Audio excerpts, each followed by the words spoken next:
without further ado, I'm going to let John Sanfilippo do his presentation. I will be trying to capture some of the information. He has a lot of this online, and so he will share that with you as well.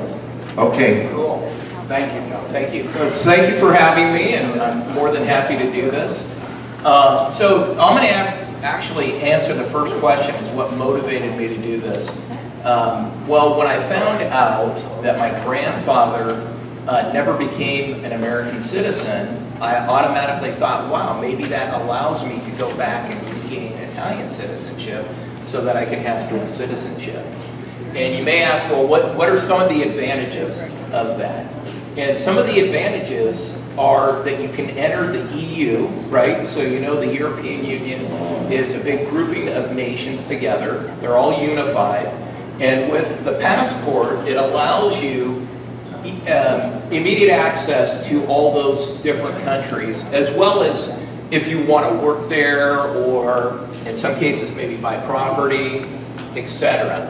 And there's no real penalty for it, because they're not going to charge you income tax, so you won't have to pay any income tax to the Italian government unless you worked there and then you were doing that. So those are some of the advantages. Now, I was much younger when I did this and didn't have children at the time, but I knew that eventually I was going to have children.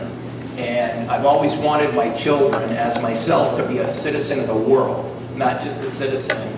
To, unlike many of the students that she's with her Italian citizenship, was able to immediately gain employment. So there was no issue with gaining employment. She didn't have to get a visa, and that saved many dollars in the thousands. It was, I think, $2,500. Plus, she studied there a couple of years prior to that, again, without having to get a visa. My youngest daughter is also going to be studying in the UK, and again, she won't have to pay any visas, immediate access to the country, and all the benefits of basically being somebody there. Now, the other interesting thing, and this is really what it is, this is what I've actually been able to do, is regain Italian citizenship through blood, and that's what juris sanguinis means. And this is the term they use. And it's very interesting to think about, because it's more powerful than being naturalized. So you are, if you do go on this journey and you're able to attain your Italian citizenship juris sanguinis, you're actually equivalent to a natural-born citizen of Italy or a natural-born citizen of the USA, right? So the slight difference, if you naturalize, is that you're governed, or the laws from a governing body are actually what govern your citizenship thereon. So people that naturalize in the U.S., they are actually, I don't want to say at the whim of Congress, but Congress can make, specific laws for citizens that naturalize versus natural-born citizens, right? Where I obtained my citizenship is through the San Francisco office, the Consulate in San Francisco. But this is what the consulate looks like. And I actually attained my citizenship back in 1995. And back then, there was no such thing as the internet, right? And I actually had a more challenging situation because my grandfather never naturalized. I actually had to do a Freedom of Information Act request, and I'll get into that in a second. But so in terms of, building that tie, it was a little more challenging for me than it may be for others, right? Getting behind, that's why I call it the inner sanctum. Getting behind the closed doors is kind of a cool thing. So you can see this is just inside the Consulate, and then that's just me in the backyard. So I just took that because, it's a little bragging, right? Like, I got in, right?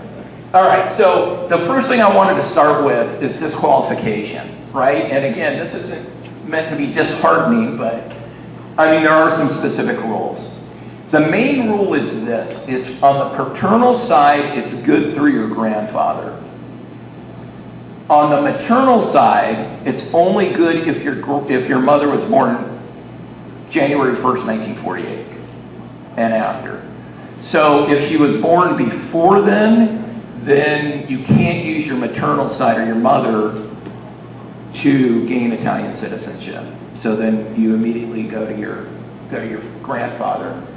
And then the only disqualification on that is, let's say your grandfather naturalized before your father was born, then that would be a disqualification.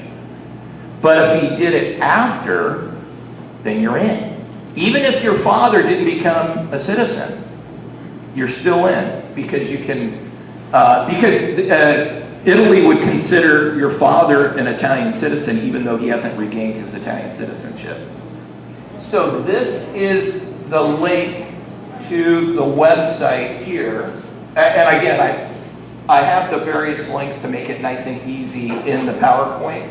But these are the various forms that you'll need, right? So just to be clear, so what we become is we become Italian citizens, A-I-R-E, okay?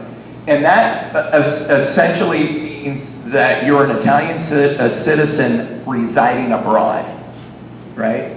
And you're registered in Rome. That's, how they do it.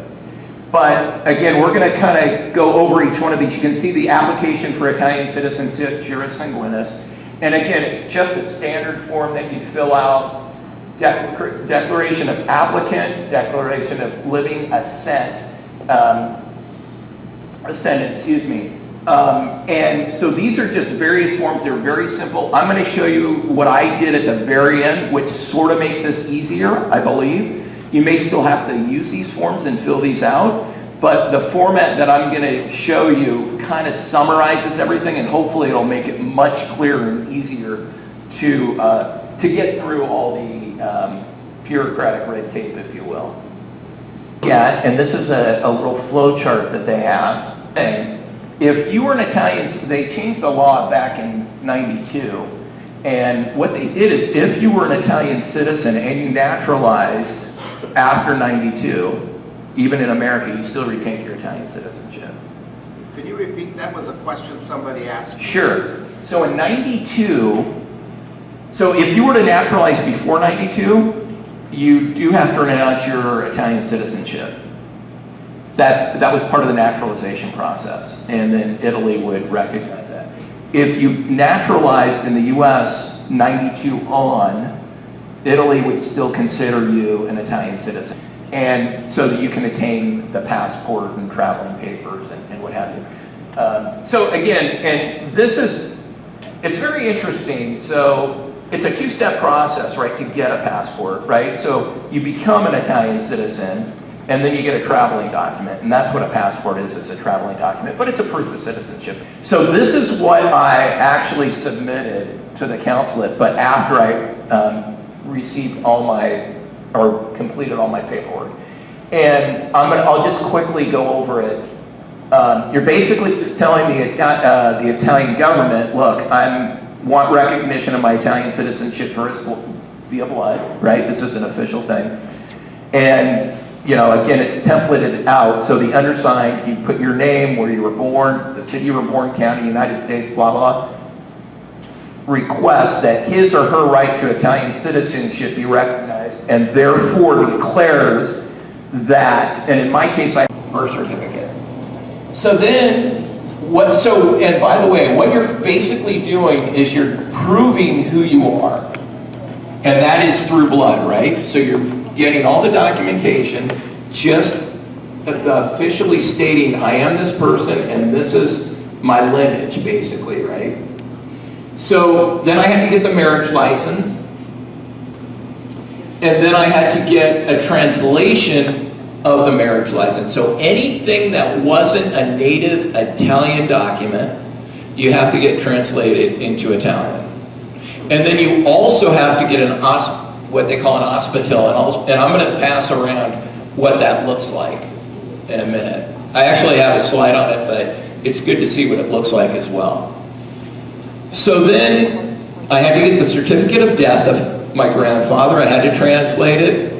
And then again, this was the other challenging thing for me, If you don't have a naturalization certificate, then you have to do a Freedom of Information Act request. And that was the document that took the longest to get. That took about 8 months to get. Now I'll tell you what I did. I called Washington, D.C., and I tried to find out where my paperwork was, right? And I finally found it, and I found the lady's desk it was on. So I would call her every month. Hey, how's it going? Where am I? And so I kind of befriended her, and so it made the process a little more fun and a little easier. But what this document looks like, it's a series of blue pieces of paper with a special gold emblem on it. And it's a very specific piece of paper that the Italian government required. And that's the name of it, a certified certificate of non-existent of record of certificate. It basically is a document where they did a background check on him and validated that he had never naturalized. And it's an official form from the U.S. government. So I had to get that again. That was the tough one, right? That you don't have to translate because it's already, or get an hospital on because it's already a federal document, a USA document, right? And then the rest are just what you would expect. So then I needed to get my father's birth certificate, his marriage license, and then translate them into Italian, get the special hospital seal on it, and then my birth certificate, my marriage license, again, translate them, and that, so that is the mechanism. So it's pretty straightforward if you have the documentation. Now, since I've done it, right, I think they're a lot nicer at the consulate.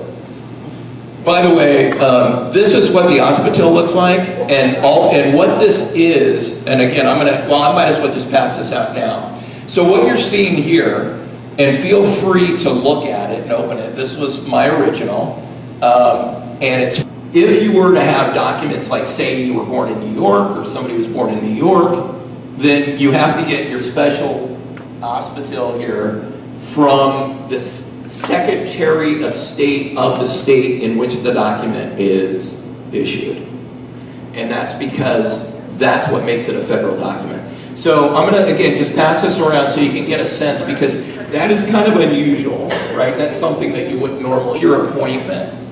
So when you book your appointment, you're basically going to